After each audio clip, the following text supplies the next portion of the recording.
Primero oí hablar de él en Estados Unidos, una persona también excepcional, que quizá alguno conoció, pero muy poco, que se llama Copenhague. Y me habló muy bien de Georg y comentó que estaba relacionado con un festival musical que había en Hungría y que protagonizaba un violinista antropósofo que se llamaba Misha Pogashnik. Y entonces, pues, mi mujer y yo pensamos que, bueno, pues vámonos a Budapest a ver si nos encontramos con el amigo Kuhlewin. Y allí estuvimos en el festival, pero de Kuhlewin es que no había ni rastro. No, estaba desaparecido. Eso sí, había un presentador de las distintas cosas, actuaciones, que era un hombre encantador, que hablaba en húngaro, que hablaba en inglés, una persona muy sencilla. Recuerdo que vestido con unas sandalias, el señor Szekely. Muy bien. Ya nos volvimos a España y un día, hojeando una revista, vi una foto en que estaba el señor Szekely, pero en la foto no le llamaban Szekely, sino que le llamaban Kuhlewin. Y entonces, pues supe que él publicaba, eran los tiempos del telón de acero y tal, él publicaba en Alemania y en alemán. No recuerdo cómo, pero entré en contacto con él y estuvo viniendo a Madrid al menos una vez al año durante 10 años. El formato habitual solía ser una conferencia en la escuela, Micael, y luego un seminario durante el fin de semana. Y yo creo que hubo otros encuentros. Yo recuerdo que estuvimos en Callicosa en algún momento, también en algún otro sitio. En el Escorial. En el Escorial.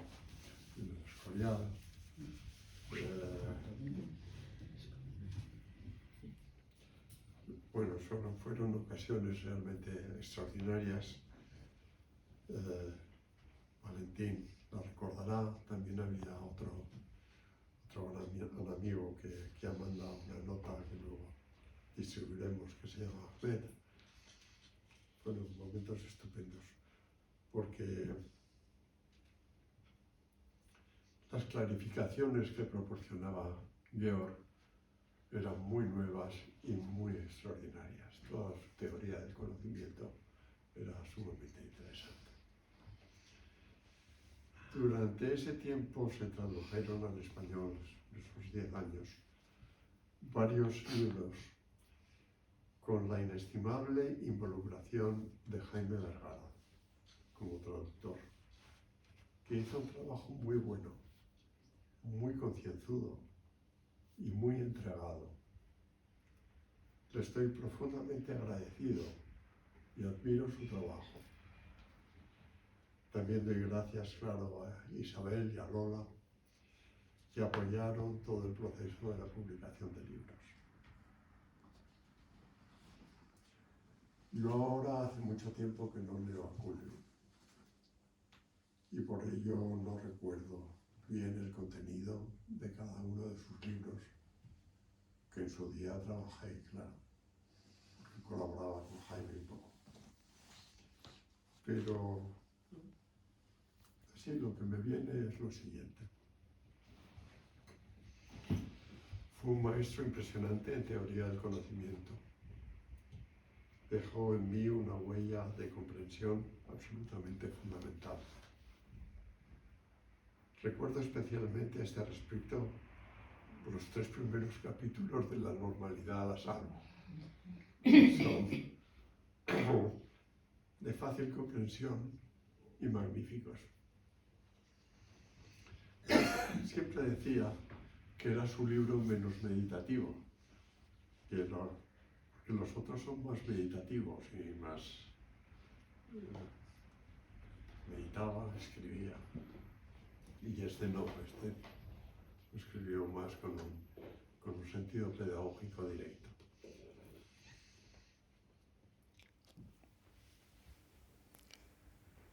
Bueno, él se conocía a Steiner muy bien, estudió muy bien y también se interesó mucho por el Zen en los últimos años de su vida. Hizo aportaciones importantísimas a la comprensión de lo cristiano. Su libro Hacia una conciencia del logos es sencillamente extraordinario.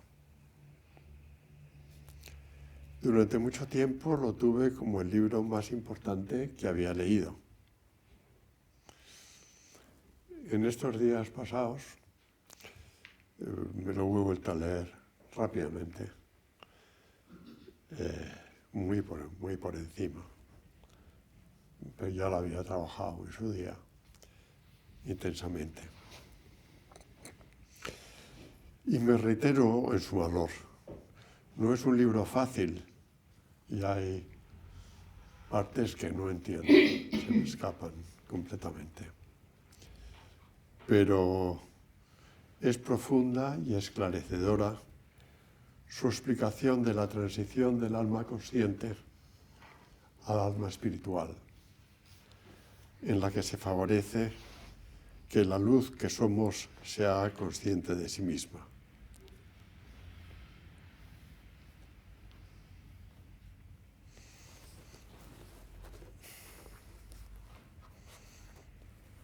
Quizá había pensado leer aquí cómo termina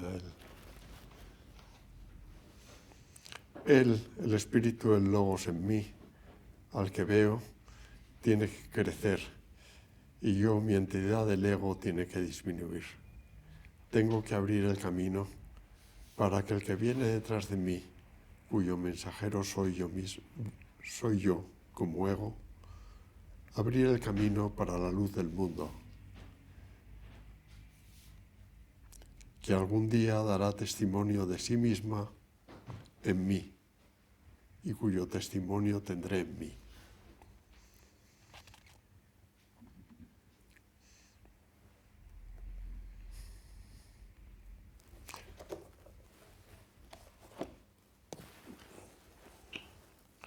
Bueno,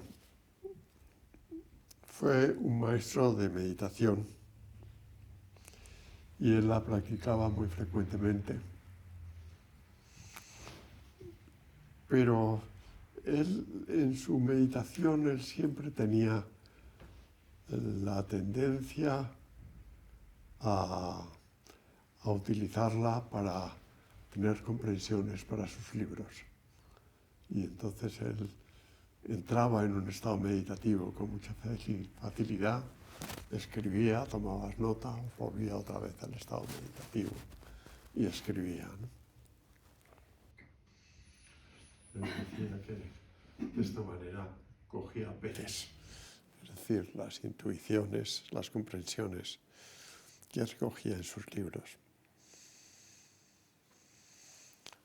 En la luz del yo, él recoge y compendia muchos de los procesos meditativos que él investigó y propuso.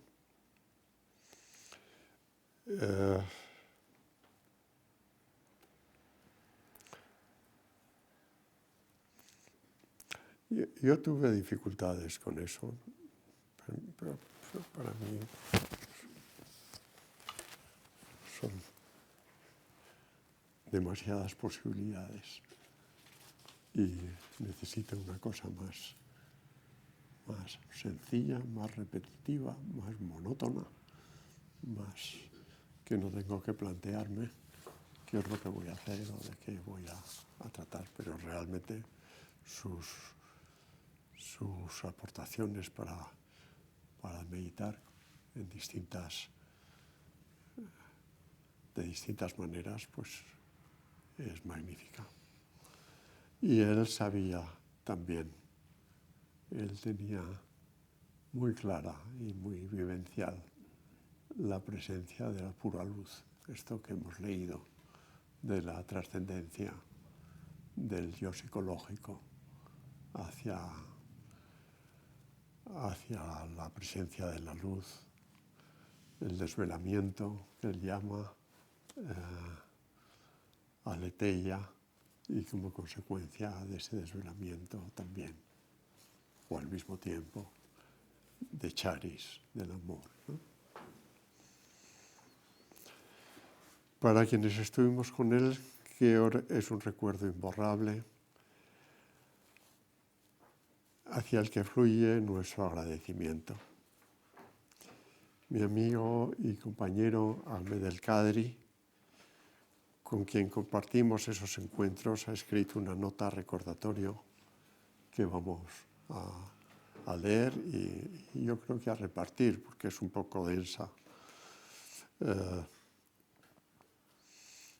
Eres una persona muy capaz y su vida la ha transformado de alguna manera, ahora que ya se ha jubilado, en una pura meditación. Vamos, está con mucha frecuencia en un lugar donde se dedica a meditar intensamente.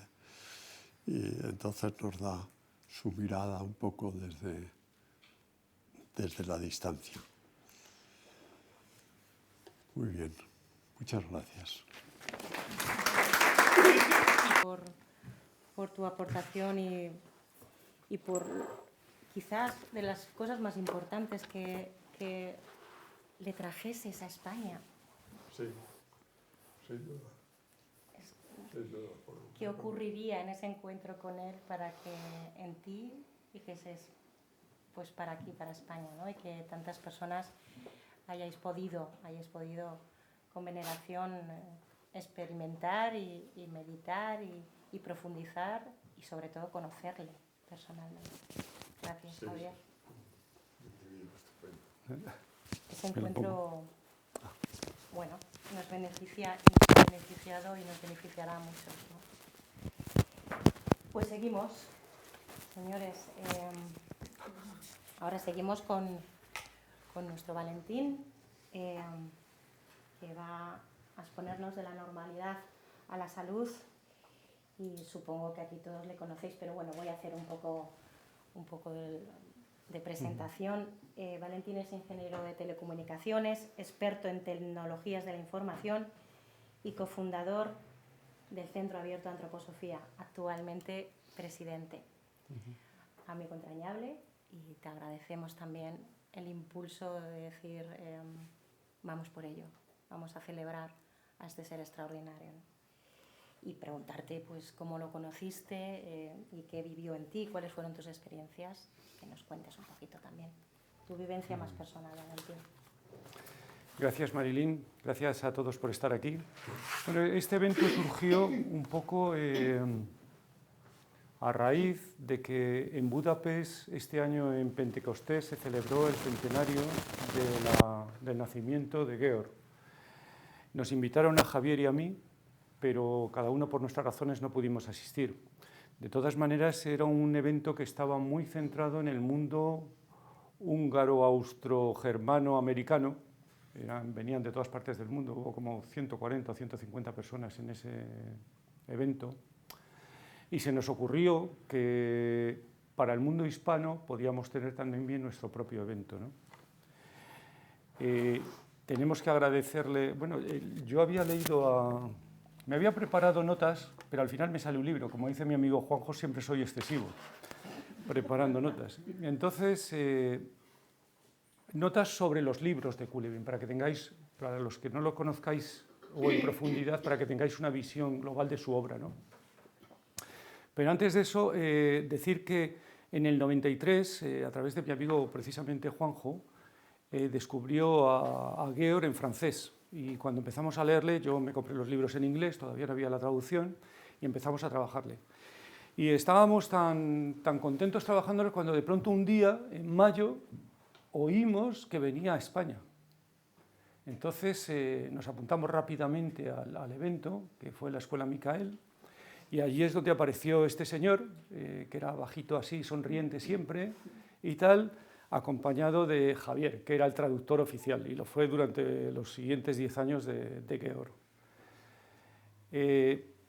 Fue un momento muy especial porque se abría una etapa, para los que habéis tenido pues, algún encuentro vital importante, como es por ejemplo el encuentro con la antroposofía para algunos, el encuentro con Georg marcó un antes y un después para muchos. Vino durante 10 años a España, venía sobre mayo, casi siempre en el puente de mayo, y nos reunimos en distintos sitios, algunas veces en el Escorial, por ejemplo, un evento importante fue en el Escorial porque vino acompañado de otros muchos amigos, de Harwick, de Folger, de otros amigos, y otras veces fue incluso en la Fundación Tomillo, pero en general en la Escuela Micael había una sesión primera el miércoles y luego el fin de semana. Pero lo mejor de todo es que luego se formaron grupos de trabajo que durante todo el año estaban practicando la meditación y la investigación de sus libros. Me acuerdo que el primer libro, y por eso he titulado mi conferencia de una manera genérica, de la normalidad a la salud, porque creo que ese es el tema fundamental de Georg. Mostrarnos que estamos normales pero estamos enfermos y proponernos un camino hacia la curación. Como digo, practicábamos su lectura y meditación tal como nos lo había enseñado. Aquí quiero hacer un énfasis en algo que ha señalado Javier también, que es que algunos teníamos unas ideas sobre la meditación un poco confusas. Hacíamos lo que creíamos la meditación, más o menos como nos la imaginábamos a través de los libros que muchos conocéis, como Cómo se adquiere el conocimiento de los mundos superiores, etc.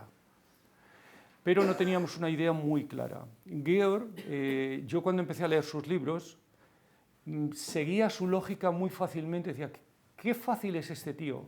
Claro, tenía una lógica muy científica. Entonces, como técnico que soy, le seguía muy fácilmente y su armazón conceptual es realmente la mía, ¿no? Entonces, me era muy fácil seguirle.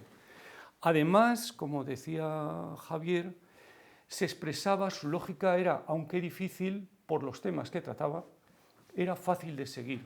Por ejemplo, cuando nos hablaba sobre la forma de meditar, ese proceso de pasar de una reflexión, una concentración, una meditación, ¿no? Todo eso nos lo fue enseñando él a través de los años. Nosotros tuvimos, incluso Javier personalmente me favoreció cuando desapareció Coulevin en 2006, pues una especie de concilio que hubo de gente alrededor de él para continuar su obra y la fundación, y a partir de ahí nació la Fundación Georg Coulevin. Llevarme a Klagenfurt, tuvimos allí una reunión y a partir de ahí tuvimos una serie, varios años, reuniones semestrales en Budapest, donde trabajamos con toda la gente que estaba alrededor de él, gente americanos, alemanes, austriacos, gente muy valiosa, muy, muy valiosa. Ahí, para mí personalmente, fue una transformación. Por eso digo que el encuentro con Georg pues supuso un cambio radical en nuestra forma de ver el mundo, de ver la vida y de ver el mundo, ¿no? Antes de seguir, lo que quiero es leer el texto que nos ha enviado un muy buen amigo que está retirado y dedicado a sus meditaciones, y además que fue, digamos, también nos enseñó a meditar. Concretamente cogió en el congreso, la especie de congreso que hicimos en el Escorial, él nos enseñó también a su propia meditación. Siempre se me queda una frase de él cuando una pequeña discusión con Coulevin, de Ahmed, que le dijo, es que tú acabas la meditación cuando yo estoy empezando. Entonces las meditaciones, digamos, de Coulevin eran fulminantes, eran muy rápidas, a los demás nos costaba infinito, claro, cuando lo conseguías hacer. Él lo hacía muy rápido, pero luego acababa también rápido, y hacía ese proceso que decía Javier de traer a la conciencia propia, física, casi, por decirlo, para poderla escribir, lo que había elaborado en la otra conciencia. Entonces Ahmed se quedaba en esa otra conciencia, ¿no? Y me acuerdo que le decía, es que yo necesito un par de horas para empezar a meditar. O sea, no, este no es el tema, este no es así, ¿no? Bueno, voy a leer el texto, que luego es denso, viniendo de quien viene, pues es denso, pero os lo voy a leer y luego se distribuirá. ¿De acuerdo? Dice Ahmed el-Qadri: lo primero que me viene a la memoria al recordar a Georg Kuhlewin es su acertada expresión: la atención es lo más cercano a lo que soy. Esto es algo que será lo primero que luego hable cuando me dé tiempo. Marilyn, tú eres la que controla los tiempos y la que nos debes marcar. Así que no. La atención es lo más cercano a lo que soy. Decía, sea lo que soy, he de conocerlo con la atención.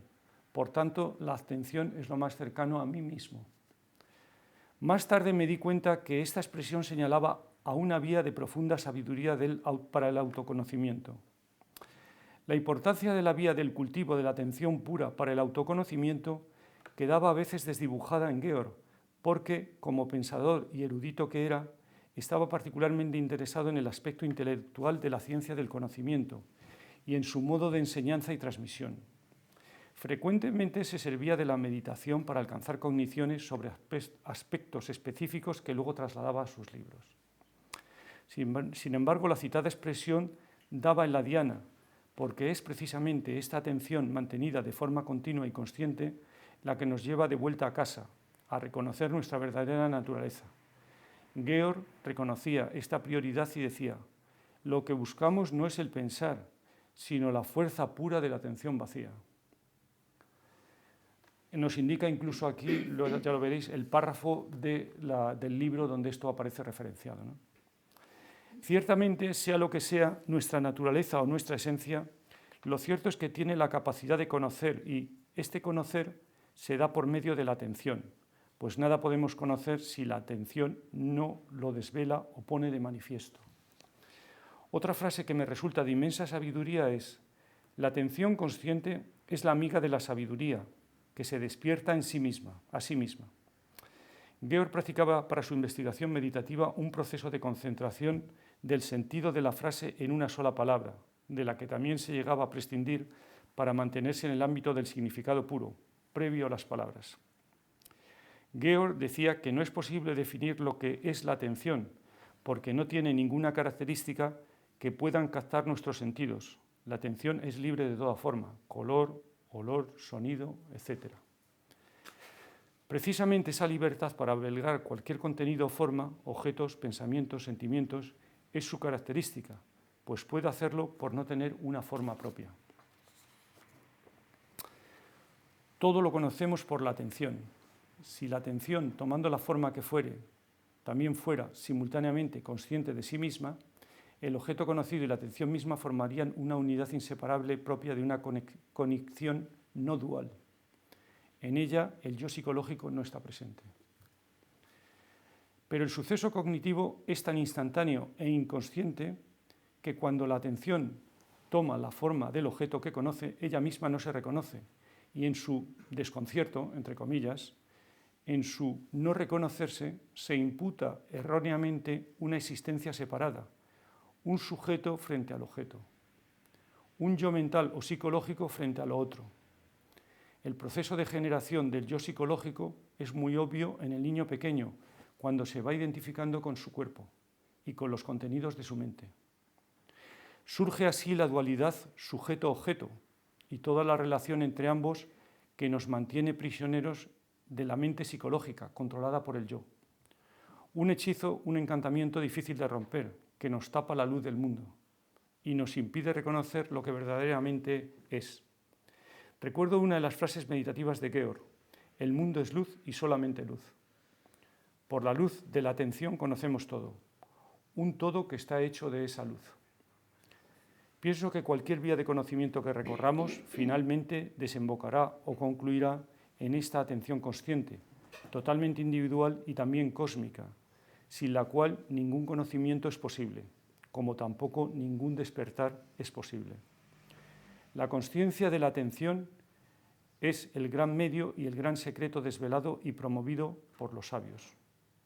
A Georg le gustaba enfrentarnos con la frase de Nicolas Malebranche, que de hecho pone la primera página de La luz del yo. Esta la pone en varios libros, también la habréis leído, la recordaréis quizá también de La normalidad a la salud y en alguno más. La atención es la oración natural que hacemos a nuestra verdad interior con el fin de que ésta se revele a nosotros. La voy a repetir. La atención es la oración natural que hacemos a nuestra verdad interior con el fin de que ésta se revele en nosotros. Trabajemos nuestra pequeña atención consciente para que la gran atención que somos se revele en nosotros. Esta es su nota ya.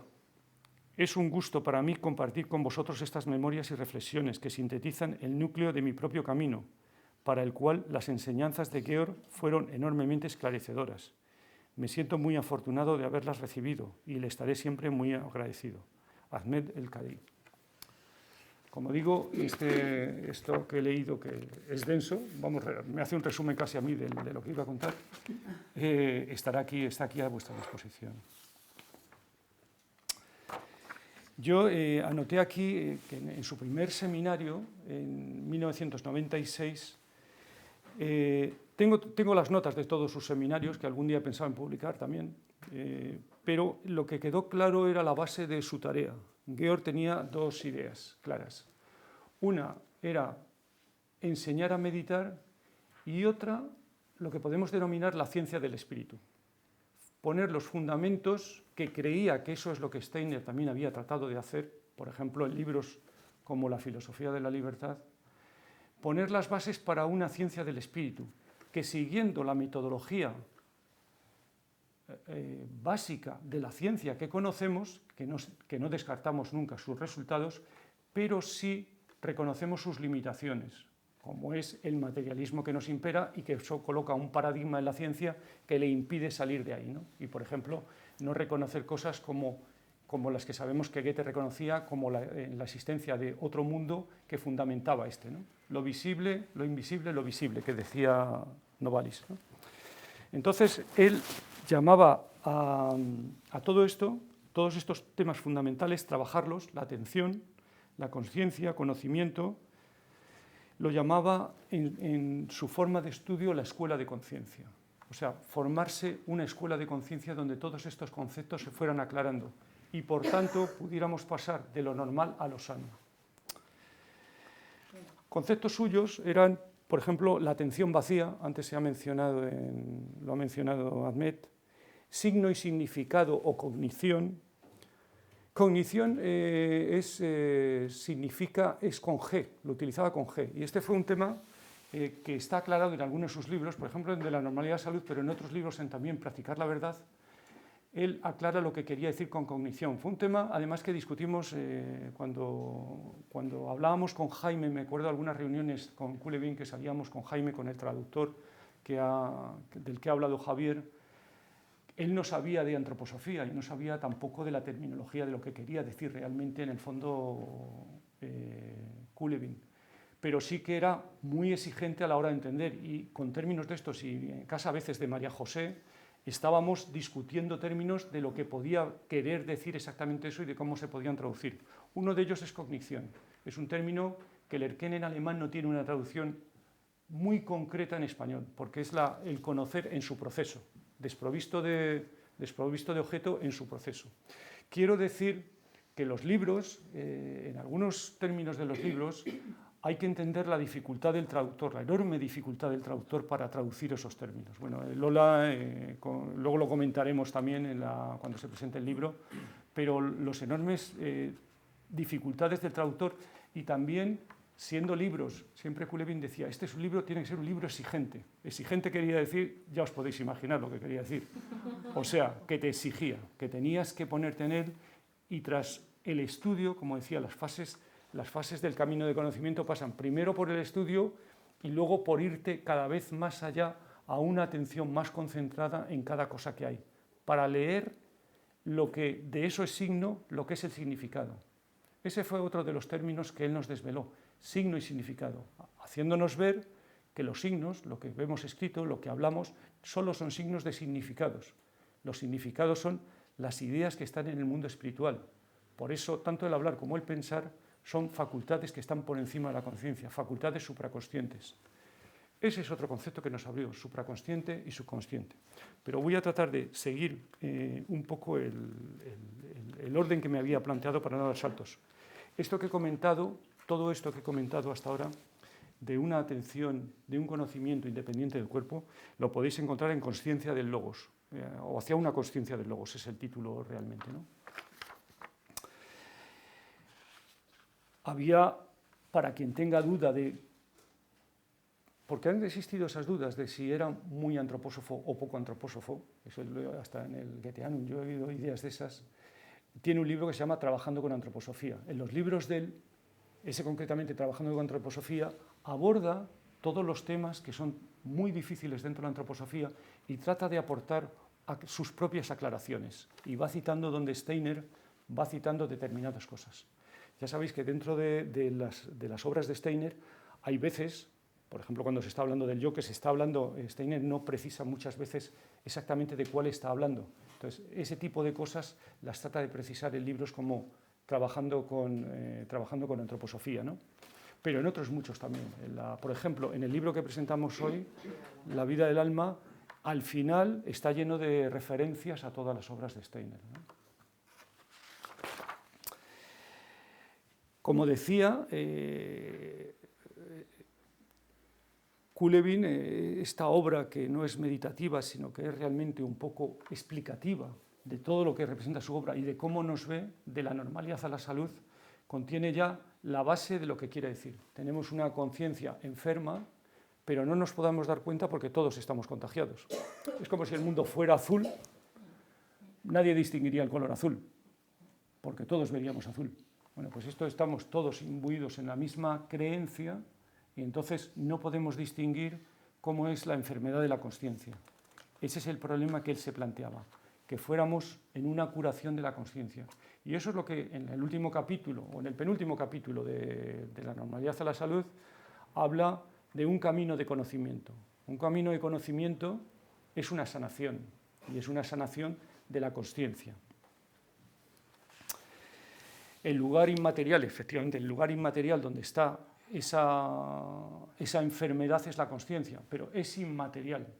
Y por eso, y lo decía cuando tiene capítulos extraordinarios hablando sobre la ciencia hoy día, pero por ejemplo en la consciencia es una cosa que hoy ha producido verdaderas anomalías científicas. Hay desde quien la niega totalmente, que no existe la conciencia y solo es algo que nos imaginamos los seres humanos, hasta gente que ha creído que no puede ser más que la conciencia es totalmente global.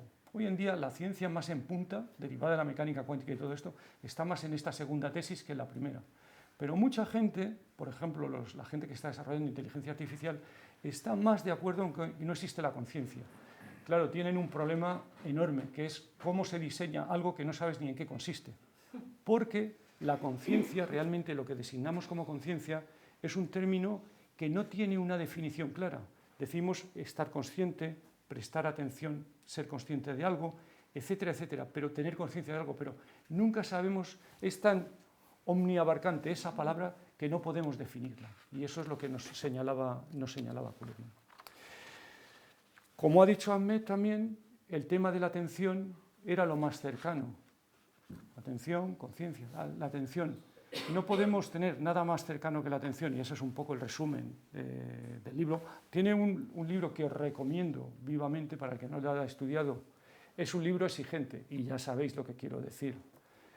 Es La atención y la entrega a la ciencia del yo, porque ahí es donde, en los primeros capítulos, ya se pone de manifiesto cómo va demostrando Georg poco a poco que no existe nada más cercano que la atención, que somos una atención porque si hubiera algo más cercano lo descubriríamos con la atención. En realidad es fácil. Si hubiera algo más cercano que la atención lo descubriríamos con la misma atención. Entonces, la atención es movida por la voluntad. Esa cosa oscura que no sabemos en qué consiste y que solo aparece de alguna manera oscura realmente. Pero cuando fijamos en algo la atención, lo mueve la voluntad. Y esa voluntad es realmente la fuerza que impulsa la atención y la fuerza que impulsa el comprender. Es el yo. no el ego de todos los días, porque el ego de todos los días es un sentirme. Cuando hablamos del sentirme, como se siente el niño pequeño cuando se empieza a identificar con el cuerpo.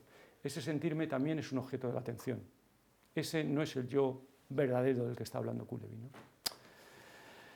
Voy, como os fijaréis, dando saltos por libros y por temas, un poco por mostrar en general dónde están estas ideas de Coulevi. Decía, me parece un tema muy importante, cuando habla hoy hablaremos un poco del subconsciente, cuando hablemos de la vida del alma, pero aquí hace énfasis también en algo que manifiesta claramente, que es la demostración que la conciencia está flanqueada por dos límites, la supraconsciente y la subconsciencia. De la supraconsciencia, y lo demuestra, por ejemplo, en el hablar del niño, el aprender a hablar del niño, y también el aprender a pensar. Es un misterio, si alguien tiene alguna duda, que se libere de ella. Es un misterio, nadie sabe por qué aprendemos a hablar. Y a pensar ya, ni te cuento, claro. No sabemos cómo se producen esos fenómenos. Y esos fenómenos los va describiendo Coulevi como esas intuiciones que el niño recoge de su entorno y va haciendo suyas, de tal manera que sin saber gramática llega a hablar correctamente y lógicamente un lenguaje. Coulevi era muy irónico. Los que lo conocisteis, soltaba de vez en cuando una ironía en sus libros y tal, ¿no? Y decía, por ejemplo, una cosa que... Bueno, lo primero que dices, los que habéis leído ya de la normalidad a la salud, ya lo veis, ¿no? Decía, usted cree que es dueño de sí, pero realmente trate de pensar 3 minutos seguidos en algo y verá cómo no puede, salvo que tenga una preparación especial. ¿Eso qué quiere decir? Pues que hay algo dentro de usted que no conoce, que le impulsa a pensar en otras cosas, que lleva su propia vida, por decirlo de alguna manera. Entonces ponía detalles prácticos de lo que trataba de demostrar. Concretamente en el hablar y en el pensar, que son facultades supraconscientes, es fácil verlo porque en el hablar, ¿alguien recuerda la gramática? ¿Se acuerda de la voz perifrástica? ¿Se acuerda de qué nos acordamos de la gramática? De nada. Y sin embargo, hablamos y hablamos correctamente, lógicamente, nos entendemos. Así que, de alguna manera, todo eso es una facultad supraconsciente. No digamos el pensar. No sé si habéis visto ahora los conciertos y en la ópera que ponen ahí un letrerito donde te van traduciendo unos LED que te van traduciendo todo lo que va diciendo el cantante o el protagonista, ¿no? No tengo aquí ningún LED que esté leyendo de lo que estoy diciendo, estoy improvisando. Eso es una improvisación que viene de alguna capacidad que no está escrita. De la misma manera, cuando me entendéis, y eso lo decía también Coulevi, si me estáis entendiendo, es que estáis poniendo en juego una capacidad de pasar de los signos, que son mis palabras, en español, a unos significados de lo que quiero decir. Esa es una demostración clara de que tenemos unas facultades supraconscientes que manejan todas esas actividades. Y de la misma manera hay algo opuesto, un subconsciente, donde van a parar, donde están estabilizados muchos hábitos, prejuicios, etcétera, todo eso que domina al ser humano y que tiene que ver con la egoidad. Eso es lo que él hablaba de la egoidad como una amalgama de cosas que se van formando a lo largo de la vida. Cuando vamos siendo más mayores tenemos ya más juicios hechos, sobre todo más prejuicios hechos, más hábitos, y va dejando poco espacio a las fuerzas libres, lo que denominaba fuerzas libres, que son fuerzas del conocimiento, fuerzas espirituales de conocimiento, las va coagulando, ya las palabras, los juicios nos coagulan y nos van haciendo convertirnos poco a poco sí que en autómatas, en robots. Si el ser humano no está en contacto con esas facultades supraconscientes, va cayendo en lo que podemos denominar el subconsciente, en hábitos del subconsciente, donde predomina la egoidad, el yo egoico, ese yo que se siente a sí mismo a través de su propia atención. No sé si soy muy oscuro, pero Pero mi deseo, por supuesto, es que los que no lo tengan, que se compren todos los libros de Cullen, bueno, todos, que vayan por partes, porque luego a todos nos pasa que tenemos la biblioteca llena y a mí me provoca a veces angustia. Me hago montoncitos y tal de lo primero que tengo que leer, pero es un poco angustioso, ¿no? Pero sí que animaros, y desde luego hubo años en que estuvimos aquí dando clases sobre esto, dando seminarios, y los volveremos a retomar. Esto va a ser un impulso para volverlos a retomar, ¿no? Pero animaros porque es la ciencia espiritual del siglo XXI, lo que nos trae Cullen. Eso es muy importante, porque está actualizado totalmente con respecto a nuestros conocimientos. Estos libros que mencioné hasta ahora, eso es hasta hacia una conciencia de logos, de la normalidad a la salud.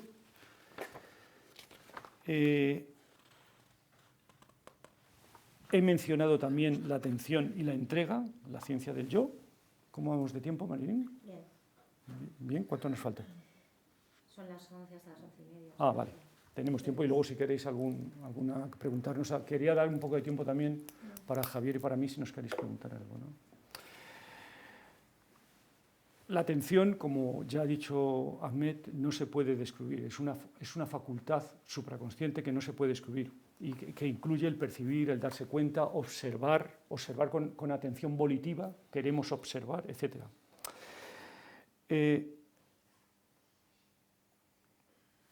No podemos observar ni experimentar la atención habitualmente porque la atención tendría que volverse sobre sí misma para poder ser observada. Esto está claro. Esto es algo que tenerlo en cuenta es un principio de un camino meditativo, ¿no? Pero sí darse cuenta que creemos a veces que somos cuerpos. Pero realmente, si la atención, por ejemplo, no funciona en nuestros sentidos. El clásico ejemplo que pone es el del niño que no tiene atención y aunque sus ojos están mirando lo que hace el profesor, no está entendiendo nada. Nosotros mismos, cuando nos aburre la conversación, cuando nos aburre algo, quizá ahora mismo, desconectamos la atención y en ese momento estamos en otra cosa. Sin la atención nada funciona, por más que los sentidos estén abiertos, ¿no? Sí que funciona para el sentirme. Conduce a mi cuerpo de egoidad. La atención, cuando lo conduzco, es un sentirme y es algo que normalmente es placentero. Por eso se conduce ahí, ¿no? Dice que realmente la atención pues, es la sustancia del yo. Eso es lo que he comentado ya antes. Se esconde el otro, ¿no? Hay un tema que me es particularmente interesante, por si alguien tiene duda, que es, lo he titulado esto, el método de la ciencia moderna. Y esto se da en el último capítulo, tiene un libro que se llama Practicar la verdad. En realidad debería haber sido crear la verdad, pero hacer la verdad, sí. Pero al final se decidió por el título Practicar la verdad. Un libro complejo también, pero que en el capítulo final hay una cosa que me interesa mucho, ¿no? Porque es que se pregunta en el proceso de decir, bueno, lo que queremos es la ciencia espiritual. Sí, pero la ciencia espiritual, ¿en qué consiste? O sea, le podemos llamar ciencia y entonces se interroga por qué es la ciencia. Si alguien está interesado en eso, el último capítulo de Practicar la verdad lo expone con una claridad en 3 hojas maravillosa. Prácticamente no se puede decir.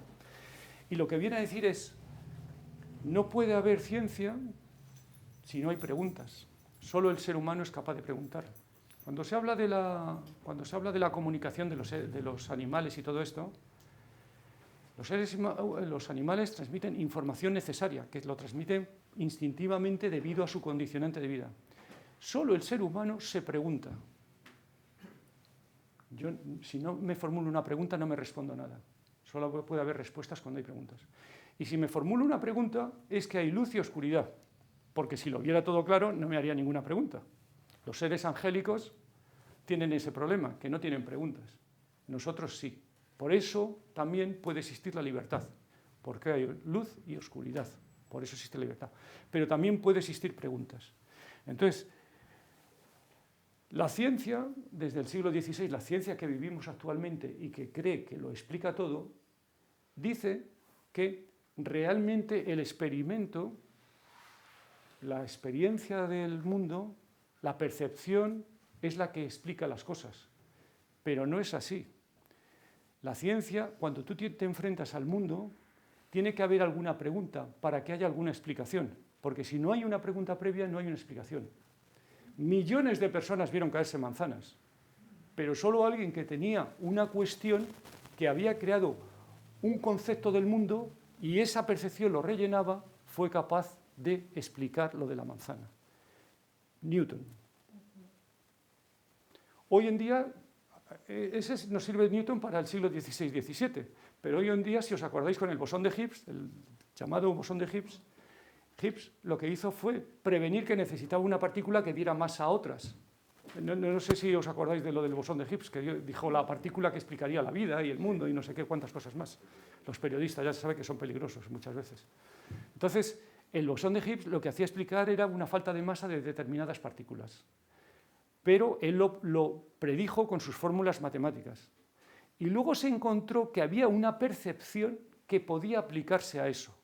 Cuando se habla de las partículas, no os imagináis partículas de verdad. Imaginaos probabilidades de existencia de fenómenos. Eso que aparece en las pantallas de los ordenadores no es que han visto una partícula ahí, es que existen determinadas actividades que aparecen ahí recogidas.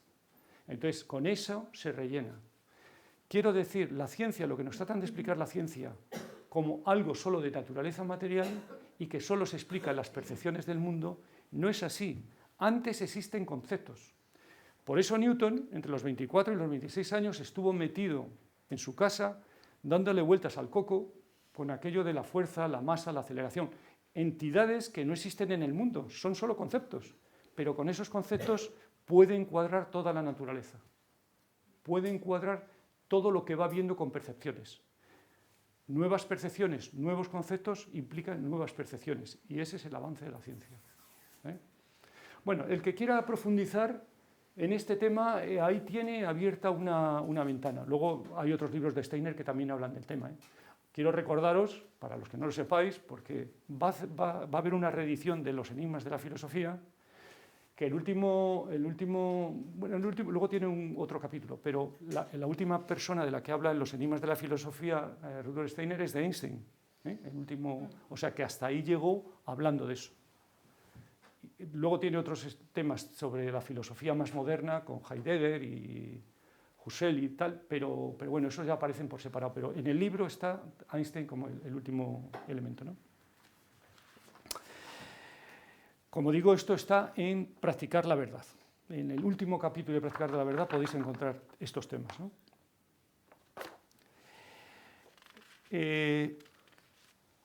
Y además, esta configuración de estructuras de pensamiento que son percepción y pensar son las que configuran el mundo, nuestra conciencia.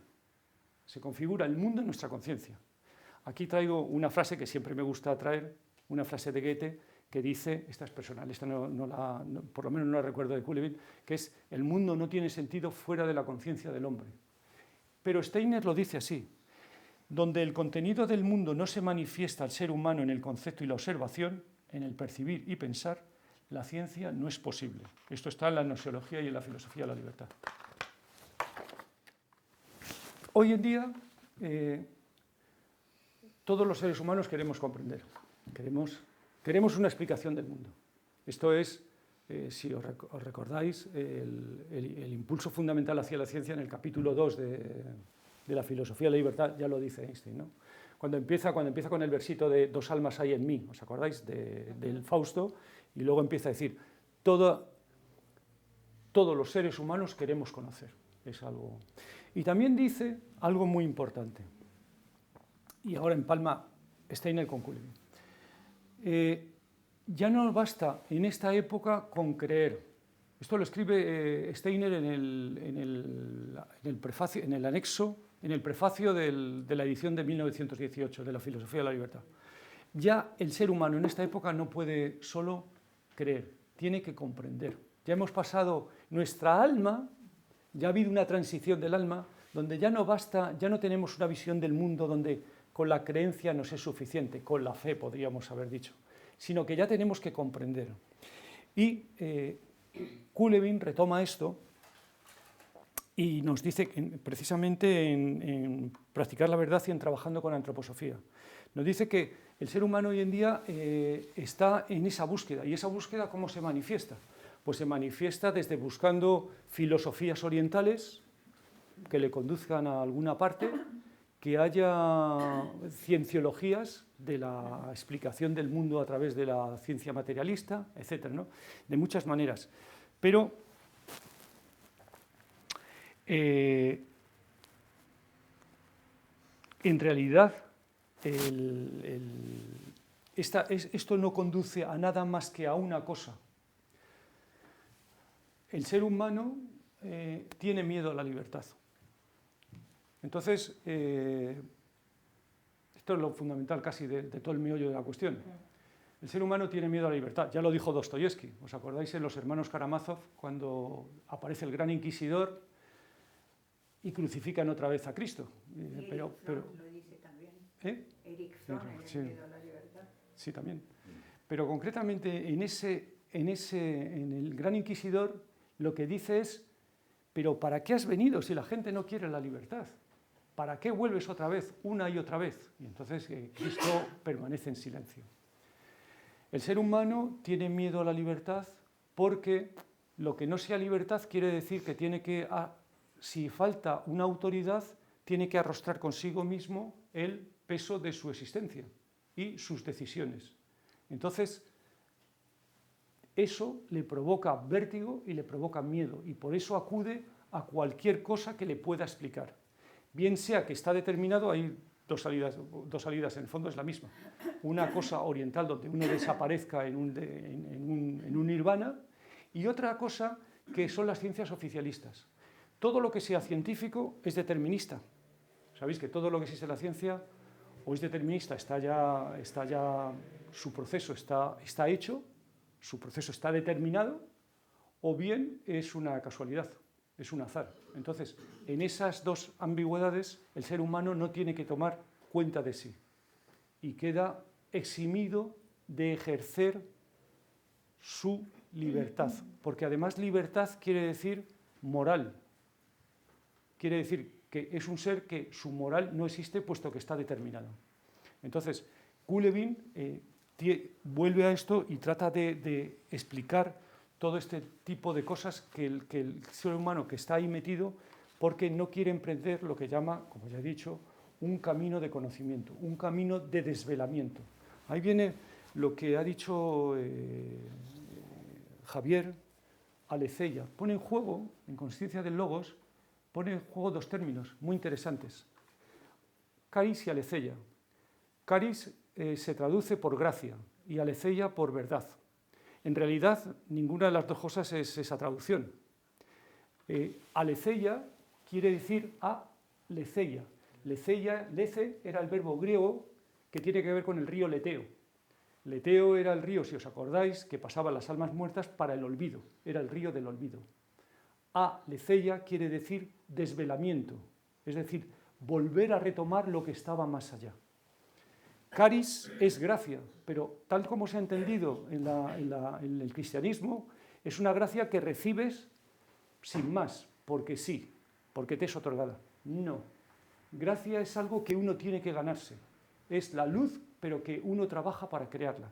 Y con esos dos conceptos, caris y alecella, trabaja Coulevin para que podamos ir abriendo camino en ese desvelamiento del logos en nosotros, de la verdad en nosotros. Eso está en Consciencia del Logos.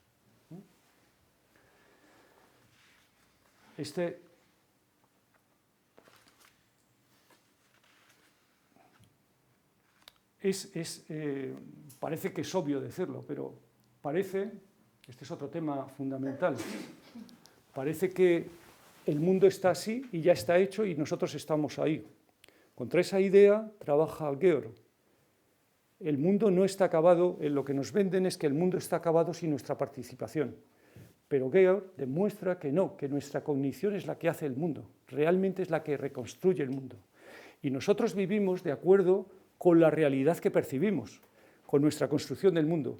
Esa realidad que nosotros creemos, y esto es fácil de verlo, porque si miramos hacia nosotros mismos, nos damos cuenta de la cantidad de prejuicios, la cantidad de cosas que podemos desentrañar y que eso cambia nuestra realidad del mundo y, por ende, cambia nuestra actuación en él y nuestra moral. Nuestra moral se transforma. Entonces, ese es el camino de sanación, visto de otra manera, de la que habla Georg en varios de sus libros, ¿no? Un camino de conocimiento conduce a una cognición más plena, ¿vale? Hacia una estructura de la realidad real, encontrarnos con lo que es la realidad, ¿no? Bueno, una verdad, esto es importante, tiene también gracia porque lo pone en una evidencia, dice, ¿cuál es nuestro concepto de verdad? Dice, pues nuestro concepto de verdad es pensar cosas que sean lo más cercanos al mundo, a la realidad. Pero si no hago, lo que hago es comparar lo que yo pienso en mis representaciones con lo que está en el mundo. Pero si yo realmente no sé lo que está en el mundo, no conozco lo que es la verdadera realidad, ¿contra qué me estoy comparando? Esa es el sinsentido de lo que creemos hoy en día que son nuestras representaciones de la verdad. El ser humano, la verdad es dinámica y nosotros vamos teniendo imágenes fijas de la realidad, pero la realidad es algo dinámico, es algo que se está produciendo permanentemente y hacia eso quiere conducirnos Coolevin, que vayamos permanentemente. En ese sentido, lo que quiere es que pasemos de seres acabados, cerrados, con unos conocimientos y unos prejuicios y unas normas hechas, unos hábitos hechos, a seres cada vez más inacabados, cada vez que podamos enfrentarnos más a la realidad de una manera como un proceso, como algo que se está haciendo y que seamos capaces de dar una respuesta en cada momento a cada cosa. Para los que lo habéis estudiado, obviamente es algo que nos está diciendo la segunda parte de la filosofía de la libertad Steiner, cada vez más inacabados para poder alcanzar las ideas. El individualismo moral va por ese camino, es exactamente lo mismo, ¿no? El mundo, evidentemente, los que dicen que el mundo sería igual si el ser humano no existiera, evidentemente no entran dentro de esta categoría. El mundo es como es porque está el ser humano en él. No es algo que está ahí independientemente y nosotros aparecemos porque sí, ¿no? Y la curación es el camino de conocimiento, el estudio es la etapa inicial, pero luego hay que reflexionar, concentrarse, meditar, etc. Y hay una serie de libros que esperemos que sean traducidos, entre los que está ¿cómo era? Las etapas es Bewusstseinstufen, para los que hablen alemán, las etapas de la es que no me sale en inglés, yo lo tengo en inglés, no me sale en inglés, a ver si las etapas, ese es además es el primer libro de Coolevin, La luz del yo, Licht und Freiheit, es esta también. Bueno, pues entonces ya vamos teniendo casi todo, ¿no? Nos falta el de la estructura del logos y el mundo según la estructura del logos. Y algunas más, pero bueno, vamos teniendo una masa crítica suficiente para meternos en este hombre extraordinario y podernos meter en su pensamiento. Hay que echarle ganas y tiempo, pero el resultado es enorme. Como él dice, o lo dice también Steiner en la filosofía de la libertad, quien cree que no es placentero el conocer, quien cree que el placer está en el mundo, es que nunca ha conocido el placer de un desvelamiento, de un conocimiento nuevo y la satisfacción interior anímica que ello te produce. O sea que hay que picar en la mina, pero el resultado es satisfactorio. Bueno, gracias. Gracias.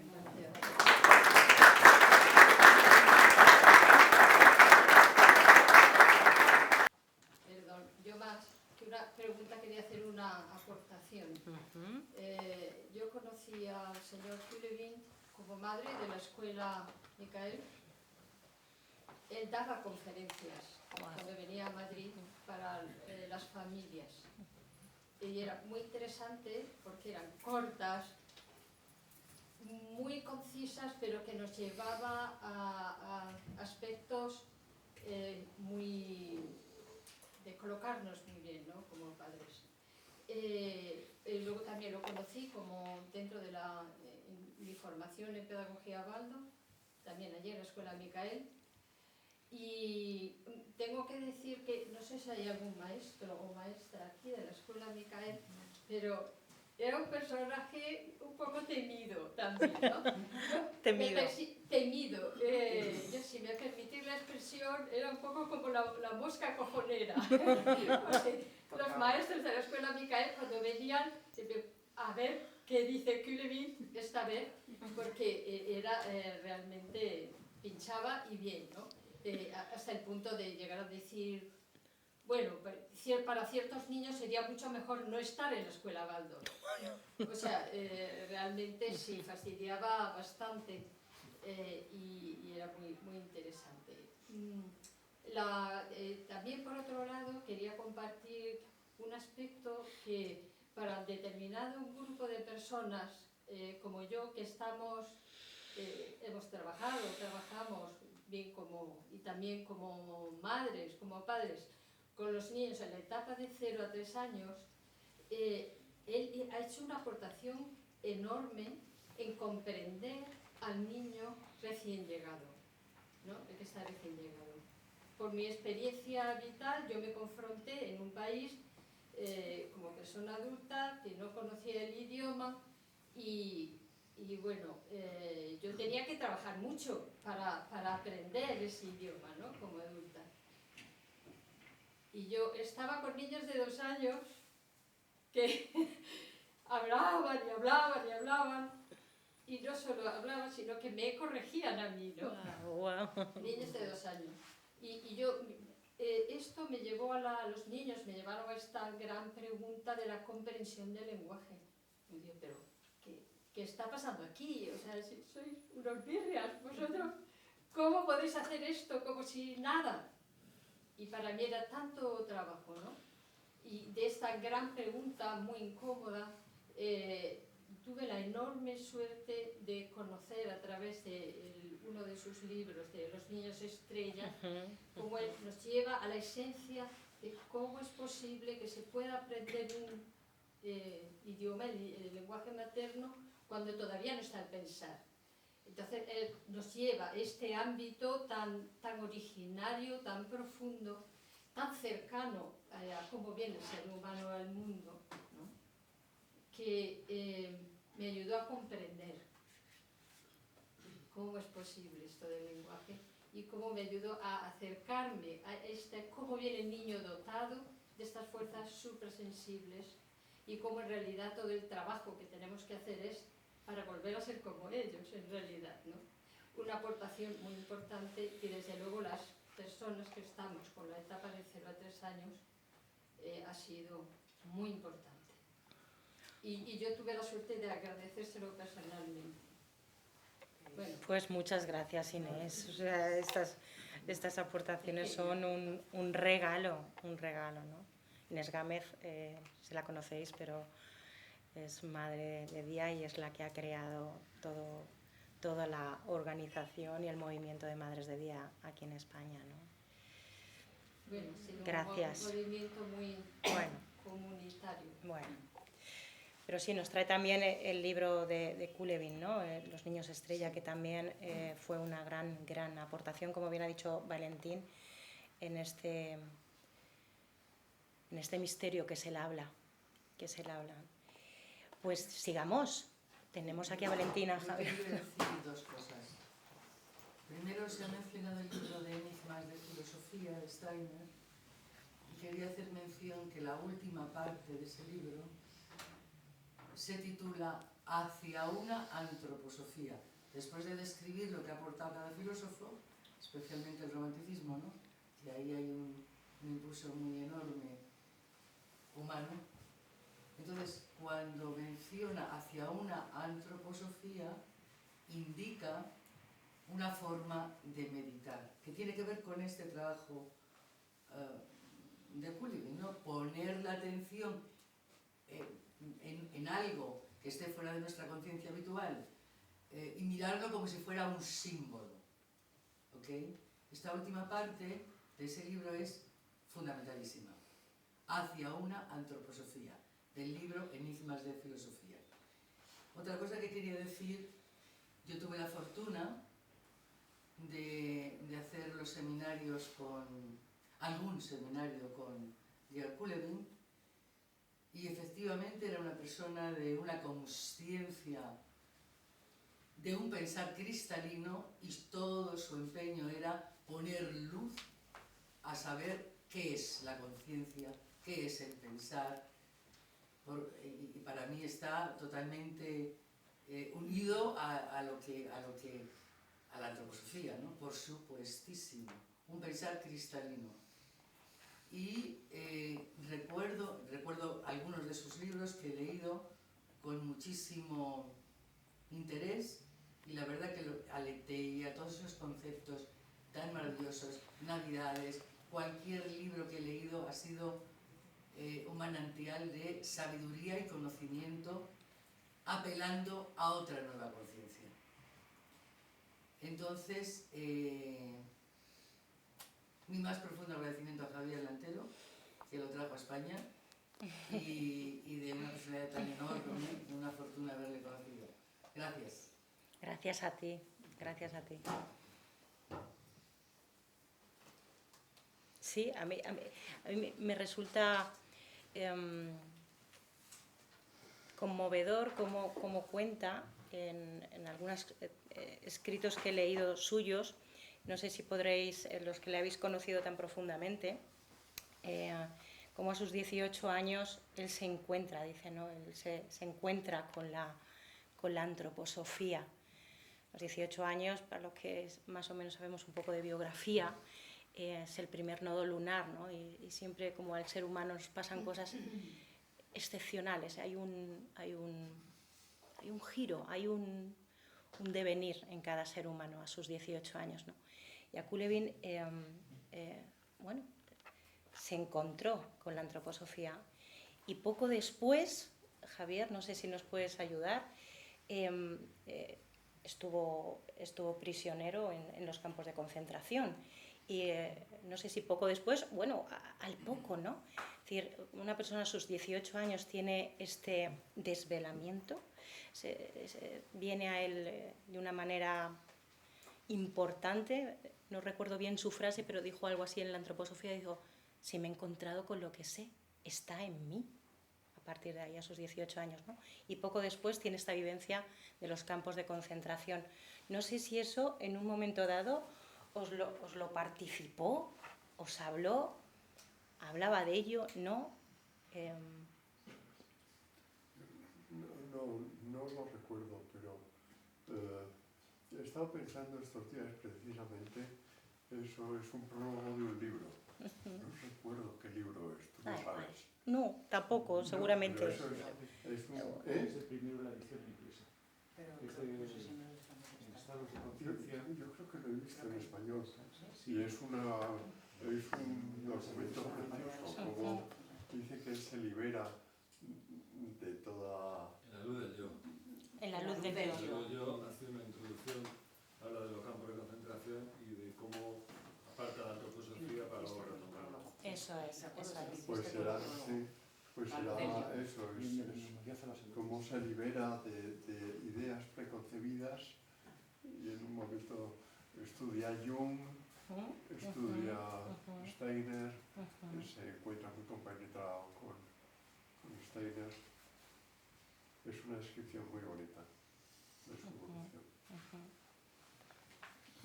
A propósito de lo que decía Inés, yo estuve cuidando en Bruselas a un niño de 2 años y medio y a su hermana, que tenía de 0 a 6 meses, y este niño no sabía hablar, pero sus papás, que estaban preocupados, le llevaron a especialistas, y dijo que el cerebro, que no pasaba nada, que este niño estaba configurando su capacidad con una intensidad mayor que los niños que verbalizan enseguida, porque su cerebro va mucho más rápido. Entonces, lo que yo he aprendido es que los niños empiezan a pensar con el cerebro de los padres, del padre y de la madre. Por eso es tan importante que estén los dos. En esta época en que hay veces que se prescinde de uno, eso va a influir mucho en en el adulto y en la persona. Y en cuanto a la libertad, hay niños que no pueden ejercer su libertad en la adolescencia, porque no tienen la base suficiente como para que su estructura psicológica y su personalidad les sustente. Entonces, eso también es una lacra, eso va a configurar muchísimo lo que ocurre en su vida y en su entorno, claro. Gracias, Inocencia. Sí, ahora recuerdo una cosa que decía él con respecto a la capacidad que tiene el niño de aprender. Ponía un ejemplo, no sé en qué libro estaría, un niño pequeño que empieza a aprender a hablar, tiene un padre alemán y una madre española y oye los dos idiomas. Los dos idiomas aprende perfectamente sin dificultad y sabe perfectamente quién habla un idioma y quién habla otro. Tiene una capacidad impresionante de... Sí. María José. Yo quería aprovechar esta ocasión para darle las gracias a Javier, que creo que nunca lo he hecho, porque realmente es verdad que ya conocíamos algo de Coulerin por los libros en francés, pero la experiencia de conocerle en persona ha sido un regalo y una gran responsabilidad para los que hemos tenido esa opción, ¿no? Pero sin Javier eso no se hubiera aterrizado de esa manera, ¿no? Entonces, y luego las traducciones que hacía, que comentaba con Carmen, que había veces que el mismo Coulerin le corregía, le decía, no, Javier, lo que quiero decir es otra cosa. Fue una época muy afortunada, fue toda una suerte. Muchísimas gracias, porque realmente... Una suerte. Sí, a ver, hay veces que la misión que uno tiene es hacer de mediador, de facilitador. Y en ese caso en concreto, tú fuiste el facilitador y el mediador de esa posibilidad, ¿no? Que ha sido, insisto, no solamente un regalo, sino una gran responsabilidad. Ha sido estupendo. Ya, pues para todos, la verdad que sí. Yo sí quiero decir, y aunque suene repetitivo también, yo también personalmente quiero agradecer que Javier esté hoy aquí. Para mí personalmente es muy especial, por muchas cosas, también a nivel personal. Y tengo que decir, porque hay que decirlo, que por supuesto que hizo posible que viniera Just Coulerin, pero hay que decir que todo su apoyo financiero a la editorial ha hecho posible que hoy estemos aquí. Estoy totalmente convencida que sin él la editorial no estaba donde está, ni yo estaría aquí. Y además, el hecho de eso, de financiar todas las traducciones con Jaime, el que lo trajera siempre y todo lo que nos has ayudado en la editorial, aprovecho este encuentro y este recuerdo a Coulerin para decirte que sin ti la editorial no existiría y quiero que todo el mundo lo sepa. Es decir, creo que él es... Por eso hoy estoy especialmente nerviosa, que decía Alfredo que cómo estaba yo nerviosa. Claro. Para mí es muy especial que estés aquí de vuelta, aunque sea hoy solo, porque personalmente sabes que tú hiciste posible que yo llegara a la editorial y aquí. Así que para mí es muy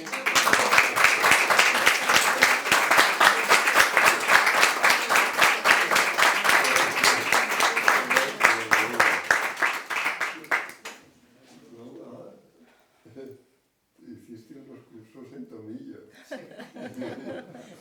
Yo soy alumna de Tomillo. Fue alumna de Tomillo y de Tomillo saltó a la editorial.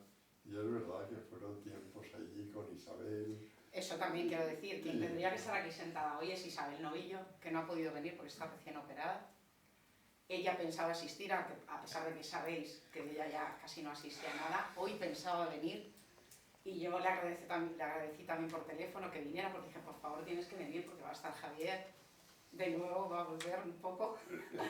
Y aunque tengo que decir que él nunca se ha ido, es decir, nosotros nos hemos seguido viendo en la editorial y aunque él esté un poco más apartado del tema de la antroposofía, y Isabel es quien tenía que estar aquí sentada, porque el team que montaron Jaime Vergara, Javier y Isabel, para todas las traducciones, las horas que se pasaban Isabel y Jaime metidos en la sala allí de Guipúzcoa, porque Jaime era duro de roer para las correcciones de las traducciones. Muy duro. Y las horas que se pasaban allí en la sala, y Jaime, pues qué decir de Jaime Vergara, que también estuvo muchos años en nuestras vidas y traduciendo todo tan concisamente, tan como era él. ¿Qué decir de mucha gente, verdad? ¿Qué decir Sí. de Jaime? ¿Qué decir de Isabel? Sí. Y alguna cosilla de ti, en fin.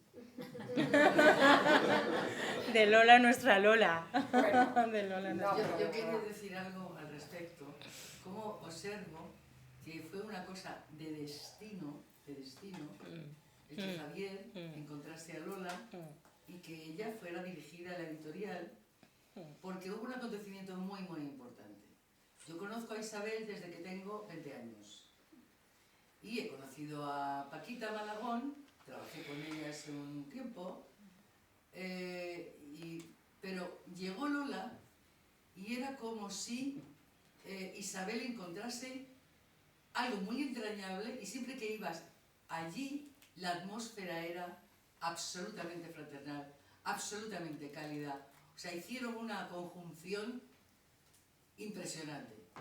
Y ella sigue, Isabel no puede, ahora está Marita también, pero que fue algo impresionante, que Javier supo leer un destino, ¿no? Bueno, porque es verdad que yo terminé el curso y me dijo el director de Tomillo, Luis María, dijo: Lola, vas a ir a un sitio a hacer una entrevista, tú no te asustes, son un poco raros. Pero tú no te preocupes, que necesitan, yo había trabajado ya en el terreno editorial, entonces dijo, pero es que necesitan a alguien, y Javier ha dicho que, pues que te mande a ti, entonces vamos a ver, tú no te asustes. Y allí que me presenté en la calle Guipúzcoa con Isabel, pero que fue así todo un poco raro. Y mira, y sigue siendo raro, ¿eh? Pero aquí estamos, así que gracias, Javier, lo sabes. Así que no te lo tengo ya que decir por Twitter, porque yo te lo he dicho en persona, así que gracias. Y ya está. Pues ahora sentimos todos aquí un calorcito, ¿verdad? Un calorcito en el corazón, un calorcito anímico, ¿no? Qué bonitos estos hilos de luz. Y este desvelar, estos encuentros, estos encuentros humanos que al final hacen que, bueno, que estemos aquí, que estoy segura que está presente también, ¿no? A quien celebramos. A mí no me cabe la menor duda, no sé si lo sentís o no, pero los espacios al final recobran esa vida de la que se habla y esa fraternidad por las personas que la habitan. Y en este centro ya están pasando demasiadas cosas importantes y es de agradecer. ¿Alguna pregunta más? Que tenemos aquí a los más fundamentales. ¿Hay todavía algo de tiempo? Un poquito, venga. Bueno, Un poquito de tiempo y nos vamos a hacer un descansito mientras viene Cristina Bruno. Aunque estamos celebrando la fecha de nacimiento, que ya no me acuerdo exactamente cuántos años hace que murió, Dios. 10. Pues en el 2006. En el 2006. 18. Quería preguntar a los fundamentales presentadores, desde el momento en que murió Quilevin, ¿cómo habéis seguido trabajando con el impulso de Quilevin? Si podríais un poco hacer como un pequeño esquema, bosquejo de cómo se ha ido siendo en España el trabajo con el tema de Quilevin, con lo que él inició cuando tú le invitaste a venir, Javier. Pues yo creo que como María José y Valentín son más apropiados para que respondan a esa pregunta.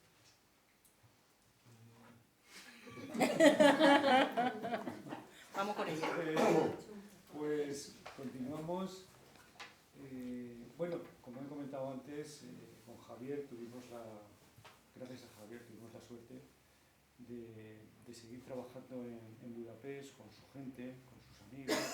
Javier trajo no me acuerdo una persona primero el nombre, y luego vino Harwick, Laszlo también estuvo aquí, y que fueron dando también sus cursos.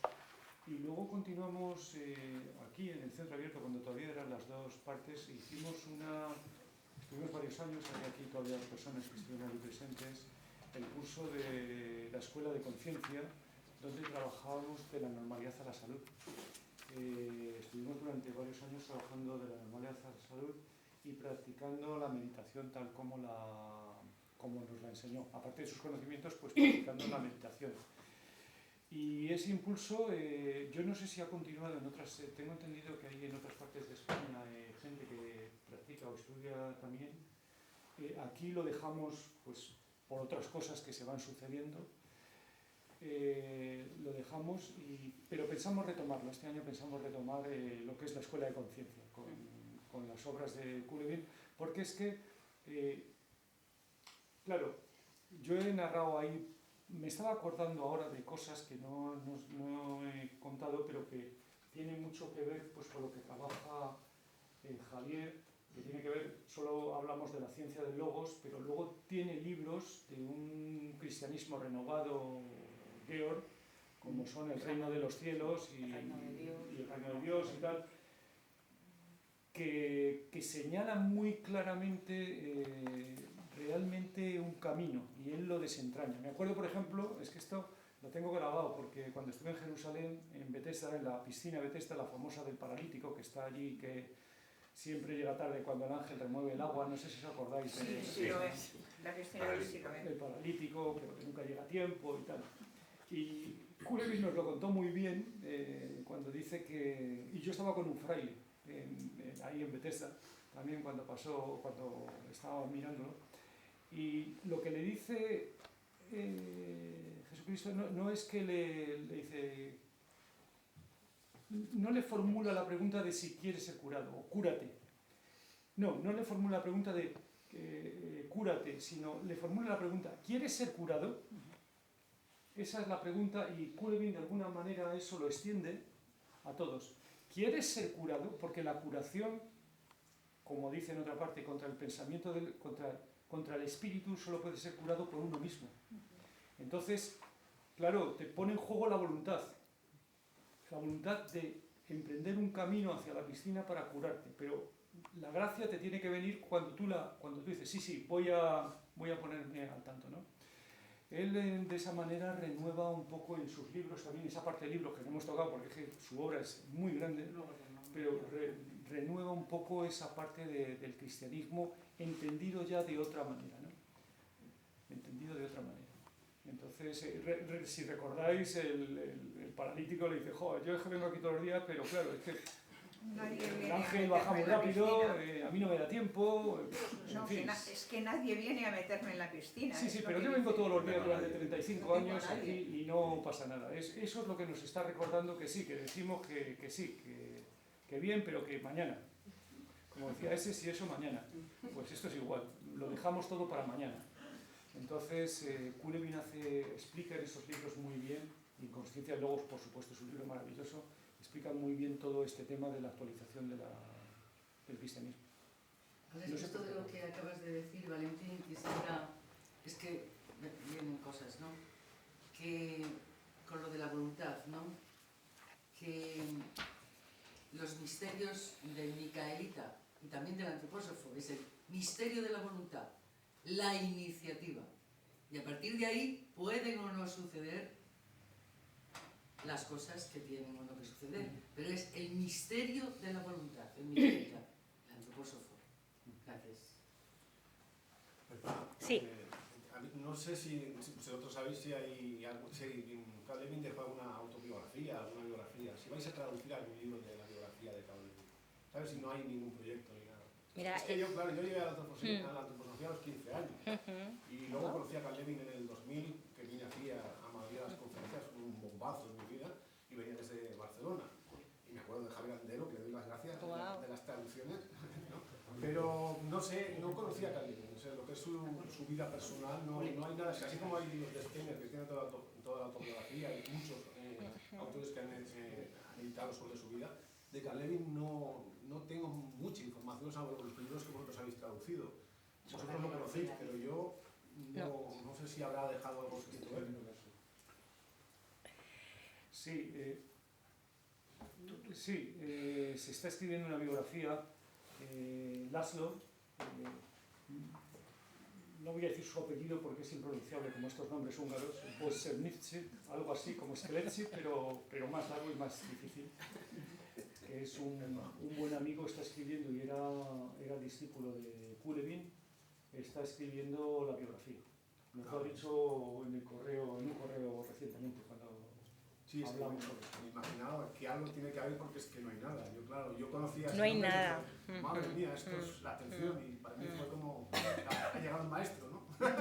Y entonces, a partir de ahí empecé a venir aquí a Madrid desde Barcelona, pero cuando él murió dejé de venir porque ya tenía los libros en casa, no me hacía falta, nada más está muy lejos. Pero sí, especialmente digo, tengo que ir allí a recordarlo, a dar las gracias porque claro, yo venía aquí pues, me encontraba algo completamente diferente.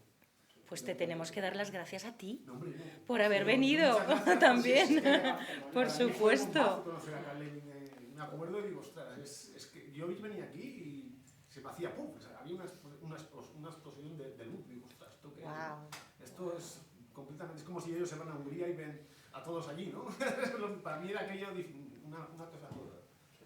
Y así que muchas gracias. Una cosa de Qué maravilla. es que vienen recuerdos. Un día íbamos con Isabel Novillo a la escuela Waldorf, que había un seminario con Kulevin. El nombre del alemán es viento helado. Kule es helado y viento, ¿no? Pero había un matrimonio mayor que iba a las conferencias de Jaime Palma y a Guipúzcoa, un matrimonio muy mayor. Ella se llamaba Carmen y él no recuerda. Y me dice Isabel Novillo, ¿sabes cómo llama Carmen a Kulevin? Digo, ¿cómo le llama? Y dice, Culebrín. Este fin de semana tenemos seminario de Culebrín. Oye, pues era... Ay, Carmen. Y el marido. El marido no recuerdo. Pues, perdonar, terminamos ya con esta preguntita, con esta curiosidad. Esto mismo que ocurrió en España de la avenida de Kulevin y que venía aquí, pasó en otros países, en Italia, Portugal, o fuimos afortunados en que viniera aquí, o si esto se reprodujo en otros sitios. Y luego, segunda pregunta, si Kulevin pensaba que había alguna tradición, por ejemplo, habéis comentado algo del Zen, que te pudiera llevar a un mismo destino que sus propias meditaciones que él diseñó.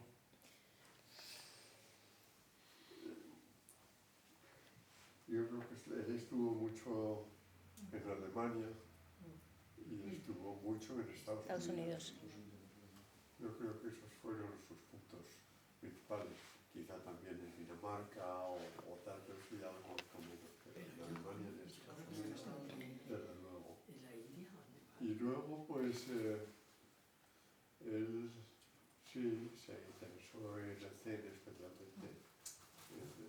Yo creo que quizá no al principio, sino conforme avanzó en su vida y lo estudió y a veces se refería a, no me acuerdo, Juan Paul. Y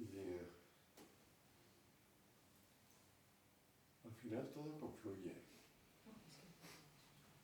porque la naturaleza de la conciencia y la naturaleza de los seres humanos es una. Y lo que se trata es de buscar el acceso a esa conciencia. Y todos los caminos, como pone Ahmed claramente en su papel, pues confluyen en eso, es esa búsqueda. Y Kulevin lo tenía muy claro, y también los del Zen y de otras tradiciones lo tienen muy claro. Hay una cosa adicional. Hay un libro de Kulevin, me lo dijo Harwood la última vez que estuvo, que se llama Budismo Zen, Tomás de Aquino, porque a Tomás de Aquino él le dedicaba en conferencias le dedicaba mucha atención. Budismo Zen, Tomás de Aquino y Antroposofía. Desgraciadamente ese libro, solo está en alemán. No está en inglés. De momento. Pero sería muy interesante, Harwood le daba mucha importancia a ese libro. Pero, sí, lo que es, con la pregunta que ha hecho él y la contestación de Javier, lo que queda claro es que era un individuo que investigaba y que huía de los dogmas, porque yo recuerdo que describe cómo conoce la antroposofía la deja al lado y se dedica a investigar. O sea, era un investigador, un individuo. Eso que queda clarísimo y eso es un valor indescriptible. Este calorcito anímico en el corazón cada vez que se está con ella y que nos ha puesto la carne de gallina, que nos contase, yo decía que nos cuente un poco cómo fue este momento de su encuentro con la editorial, cómo empezó la editorial, bueno, que hiciese una pequeña como biografía así espontánea de su vivencia en la editorial. Claro, ha ocurrido improvisadamente antes, ha ocurrido antes, ¿no? Pero bueno, que nos contases un poco y sobre todo la edición de los libros de Coulerin, que tienes las nuevas, que nos cuentes Sí. un poco qué es lo que va a ocurrir con Valentín, ¿no? Basta. Pues un poco eso, lo que os he contado antes, de cómo llegué yo a la editorial, pues gracias a Javier. Y nada, fue en septiembre he hecho 29 años. O sea, por supuesto, mucho más de la mitad de mi vida y pues nada, como jovencita. Entonces, pues allí llegué pues, a hacer las cosas, las labores administrativas. Y luego, poco a poco, pues todo pues, ha ido a como está ahora y ya está. Y bueno, los libros. Nosotros desde la editorial, precisamente, puesto que hacía 100 años del nacimiento de Coulerin, lo que queríamos era un poco, pues, como homenaje, intentar al menos reeditar alguna de sus obras, que ya estaban agotadas hace años, ¿vale? Gracias, como he dicho antes, al impulso de Javier, se tradujeron muchísimas obras de Coulerin, pero es cierto que también, como se ha comentado, al principio Coulerin como que no, por ciertas personas o ciertos ámbitos de la antroposofía, pues no estaba como muy bien visto. Entonces sí que es cierto que durante una época los libros de Coulerin se vendieron mientras él seguía viniendo, pero luego a partir de que él ya falleció y dejó de venir, pues es verdad que los libros empezaron un poco a dejar de venderse, incluso que había personas que pues consideraban como ¿es antropósofo o no es antropósofo? Yo desde mi experiencia personal creo que, tal como habéis dicho aquí muchos de vosotros y que había trabajado con él, creo que no hay duda alguna de que era un antropósofo y que ponía en práctica todas las enseñanzas de Steiner, incluso a un nivel mucho más actualizado. Entonces, pues por eso este año yo voy a decir una relación de libros que se han comentado muchos, los voy a relacionar todos porque sé que a veces luego os gusta Lola, qué se dijo, qué libros hablaron, porque algunos, sobre todo en la parte final que ha comentado sobre el tema de más enfocado al cristianismo y la cristología, hay unos libros que incluso algunos están agotados que también están en ese ámbito. Uno de ellos era, que lo has comentado así por encima, El reino de Dios y la renovación del Espíritu Santo, que eran como 2 tomos publicados como la visión de futuro del Nuevo Testamento. Ese, por supuesto, está agotado porque durante esa época hicimos varias ediciones con la editorial Mandala y ese era uno de los proyectos que se hicieron con ellos. Y ese libro fue uno de los libros que durante mucho tiempo se regaló desde la editorial. Muchas obras de Coulerin, con mucha tristeza, se han regalado a los clientes de la editorial al comprar, a los buenos clientes y a los que hacían compras buenas, pues los libros de Coulerin, como estaban ahí un poco amontonados por lo que he dicho, pues en muchas ocasiones se han regalado, mucho. Y porque en aquella época sí es cierto que no era como ahora, teníamos que hacer ediciones muy grandes para que pudiera ser ya no rentable, sino recuperar algo de los gastos que se habían hecho con la traducción y la edición de los libros. Entonces había que hacer 1000, 1500 ejemplares y pues han estado mucho tiempo acumulados en la editorial y tengo que decir que se han regalado. Ya es verdad que desde hace 6, 7 años, incluso 8, tuvimos que empezar a dejar de regalarlos porque es verdad que decimos, uy, pues ya se va bajando el stock de estos libros. Y yo siempre quiero dejar entre 100 y 150 de los títulos pues para lo que pueda pasar. Entonces, hubo libros que se han ido reeditando muy a menudo, como es De la normalidad a la salud, que sí que es el libro que más se ha vendido de George Coulerin, y el libro que sí que ha sido aceptado en muchos ámbitos, no solo antroposóficos, sino que es un libro que se ha vendido mucho fuera también del ámbito de la antroposofía. Y luego otros libros que, como eran de los primeros, pues estaban agotados. Y entonces este año lo que hemos hecho ha sido reeditar Trabajando con la antroposofía, que fue el primer libro que se publicó en la editorial de Coulerin, que lo tradujo Frauke Elsner, y lo hemos querido reeditar este año. Navidades, los 3 aspectos del nacimiento del ser humano, que es una pequeña joya que también tiene Coulemin y que también se acabó bastante pronto ese libro, también fue en coedición con Mandala. Y por último, pues un libro que creíamos, tengo que decir que el impulso también de que esto se esté celebrando y todo, hay que agradecérselo a Valentín, que pues dijo, Lola, vamos a hacer, ya que estáis editando libros de Coulemin este año y le dije que queríamos reeditar el de la vida del alma, pues venga, dijo, vamos a reeditar el de la vida del alma y hacemos lo del encuentro.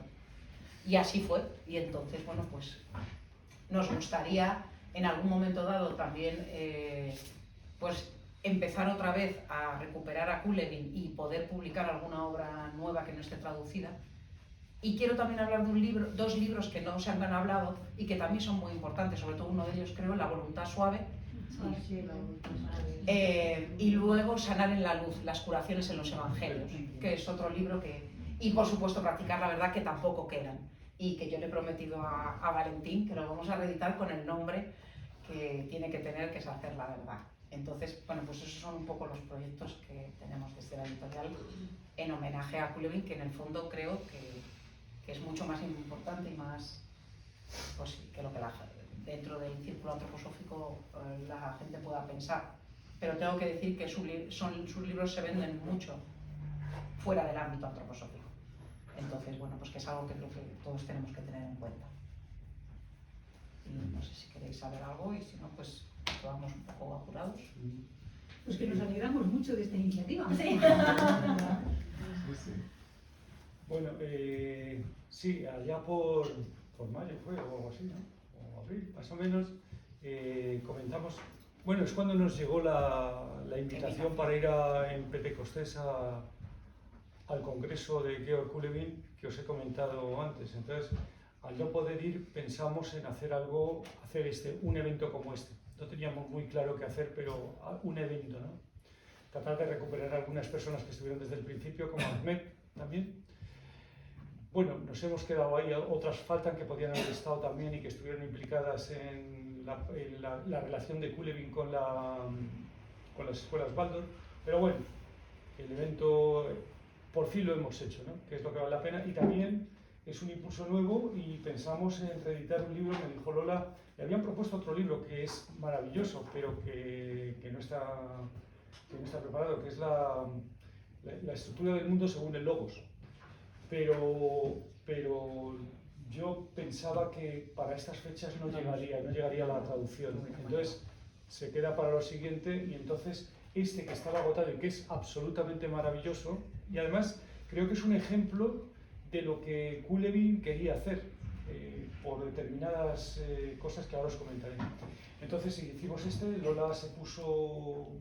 Bueno, Lola ya la conocéis, es un tanque, o sea, es como Isabel, es la reedición de Isabel, la nueva reedición de Isabel. Entonces se puso con ello y nos pusimos y empezamos a hacerlo. Entonces me pidió una cosa que es un poco casi bochornosa, al principio me parecía bochornosa, pero que luego accedí, que es hacer el prólogo del libro, porque, bueno, al final me convenciste y me puse a hacerlo. Lo que voy a tratar ahora es voy a leéroslo, quizá comentar porque algunas cosas ya las hemos dicho, y un poco lo que pongo aquí. Bueno, lo voy a leer. Es una tarea difícil y compleja prologar la obra de un maestro tan completo y complejo como Georg Coulemin, especialmente si este ha sido nuestro propio maestro. Esto es absolutamente claro.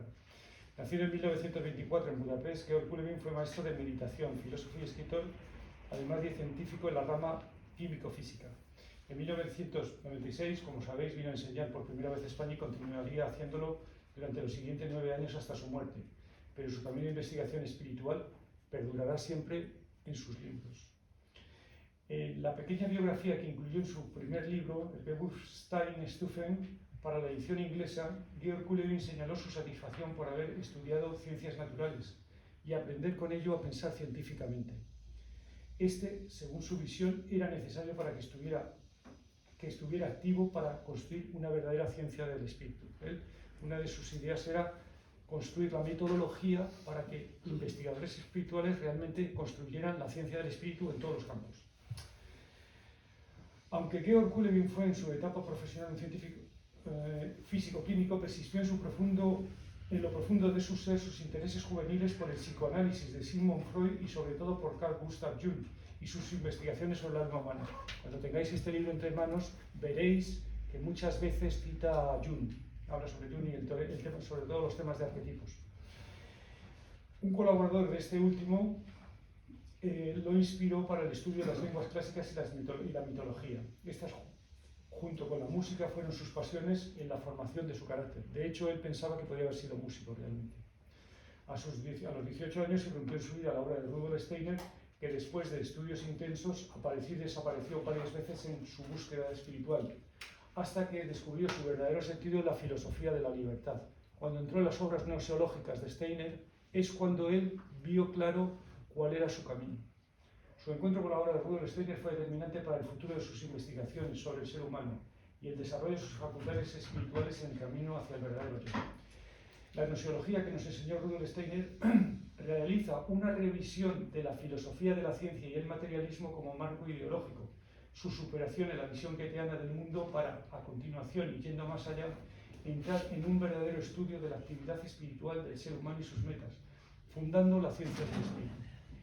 La relectura que había hecho nuestro investigador de las obras epistemológicas de Rudolf Steiner, especialmente de la filosofía de la libertad, le aclararon el camino a seguir, que no era análogo al de otras ciencias, que se encaminan hacia un pensamiento final, al producto del proceso del pensar, sino al proceso mismo del pensar. Este es el gran tema.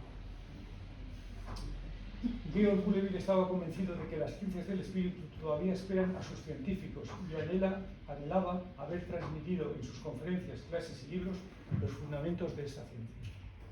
En diferentes libros, sobre todo al comienzo de su actividad como escritor, de sus libros, como ya he mencionado, Estados de conciencia, que será uno de los próximos que sean, y Hacer la verdad, y muchos otros posteriores, Georg Kuhlewin se esforzó en enseñar el arte de la concentración y meditación, pero dirigidos a un conocer que no era la forma habitual de crear conceptos y representaciones fijas de procesos del mundo que los explicaran, sino de poder ir hacia el proceso y comprender el fenómeno tal como nos lo propone la ciencia espiritual de Rudolf Steiner.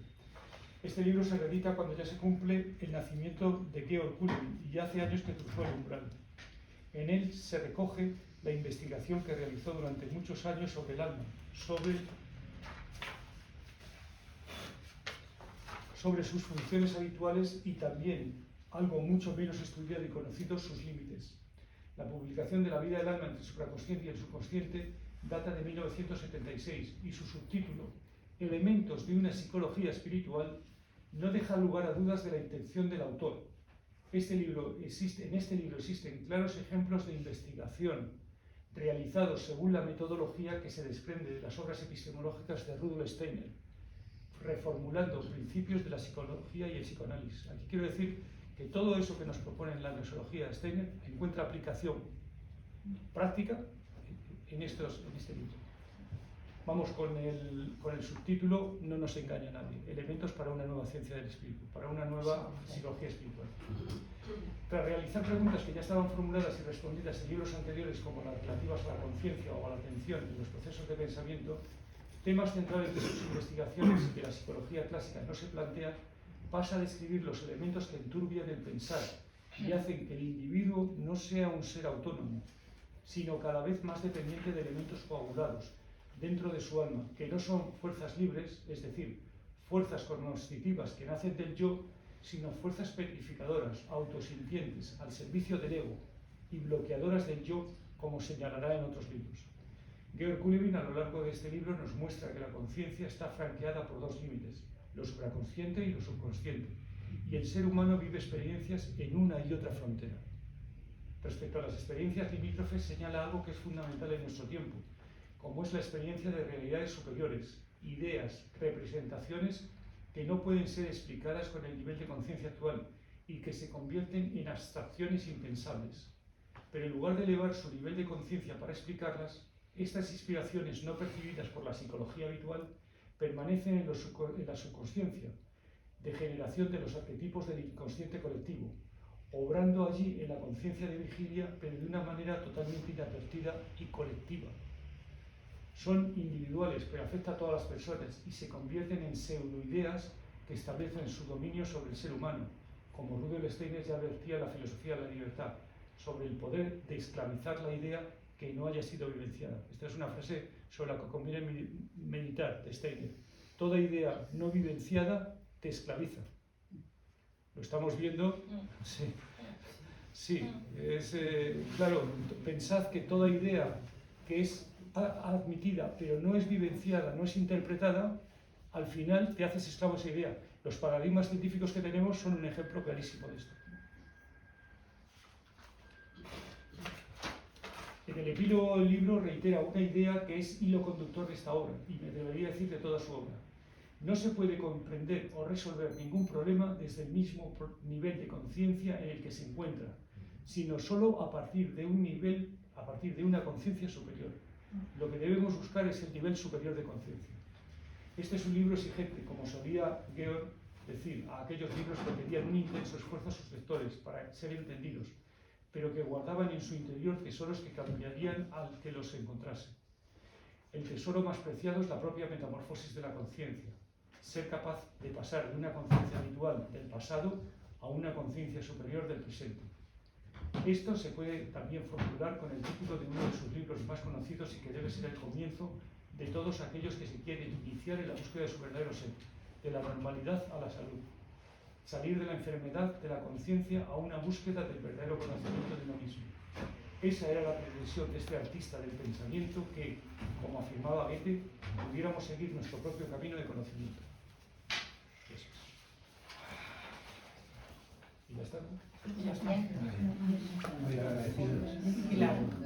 Yo simplemente quisiera decir, porque antes habéis hablado de un libro de Quilevin que no estaba traducido, sobre Tomás de Aquino, que yo estaría encantada si lo traduciera. Bueno, pero si eso se puede ver cuál es el mejor. Sí, pero primero. He hablado antes con Valentín sobre un libro y hay dos que están en tríades, lo digo en francés, yo los he comprado. Uno es La educación de los sentidos, que enfoca más el mundo de la percepción, no tanto el tema de los sentidos como lo trabaja Steiner, sino desde el punto de vista perceptivo, pero siempre con la misma metodología. Y luego está otro que se llama ¿Está enferma la conciencia? Y ese no me lo he leído, lo tengo ahí en la pila de leer, pero me parece que son también muy interesantes para tener. Apuntamos y ya vamos viendo cuál. Ya sabéis que todo en la editorial tiene que ser poco a poco. Sí, claro. Pero sí, pues se ve cuál es si el primero que escribió o el de luego. Ese de los el primero sería a lo mejor muy interesante y ese de los sentidos puede ser muy interesante. Quizás a lo mejor más que el de la estructura de la lógica. Por orden, digo, por orden. Pues nada, vamos llegando al final. Agradeceros muchísimo, agradeceros vuestro estar, vuestra atención, vuestra presencia. Y queríamos terminar con 3 líneas que escribió en una carta destinada a su volumen Etapas de la Consciencia. Escribe sobre sí mismo y relata un poco ciertos pasajes de su biografía. Y se despide diciendo así. ¿Algo más? Esta es la pregunta más grande e importante, pero es precisamente la que no puedo responder aquí. Mi consuelo es que no soy el único en esto. Un pájaro cantando y posado en mi ventana, la nieve brillando en el jardín, el mar en una mañana tormentosa, el sonido de un halcón, la sonrisa que comienza a dibujarse en un rostro amado, la primera caricia de una mano. Seguramente todo esto y tantos otros pequeños eventos tuvieron tal vez una influencia mayor en mi vida que todo lo que podría decir. Ustedes, los lectores, deben estar contentos con los resultados. Agradezco su interés. Pues muchas gracias, de verdad. Gracias por haber Sí, venido. muchas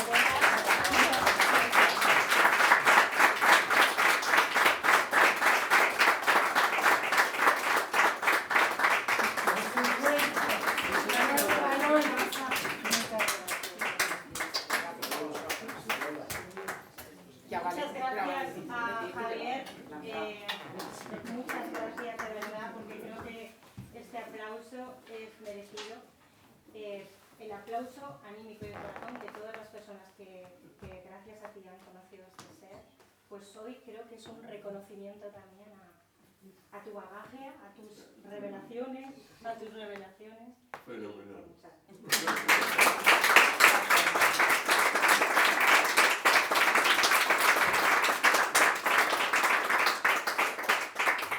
Y gracias a ti, Valentín, amigo, presidente de este centro, por hacer posible muchas cosas. A María José, a Pipa, a Esther, que cuando hemos abierto estaba todo solucionado, a nuestros queridos amigos y nuevos colaboradores de Palabra, Rudolf Steiner, con su bella voz, a Carol y a Marco por su trabajo, para que todo el mundo lo pueda ver más allá de los que estamos aquí. Y a todos, pues eso, que sigamos haciendo lo posible por el reconocimiento a todos estos seres tan extraordinarios y la luz que nos han traído. Y a Lola que sigas en la editorial y que venga, vamos para allá, vamos a por más cosas.